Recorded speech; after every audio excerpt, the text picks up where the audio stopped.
C. Joseph Vijay எனும் நான்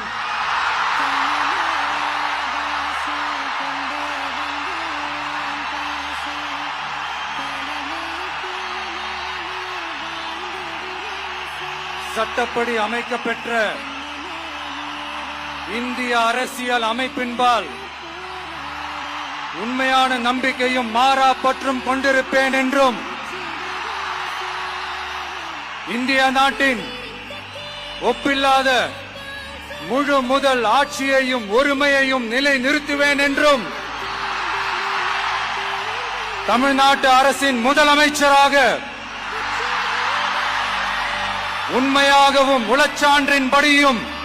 என் கடமைகளை நிறைவேற்றுவேன் என்றும்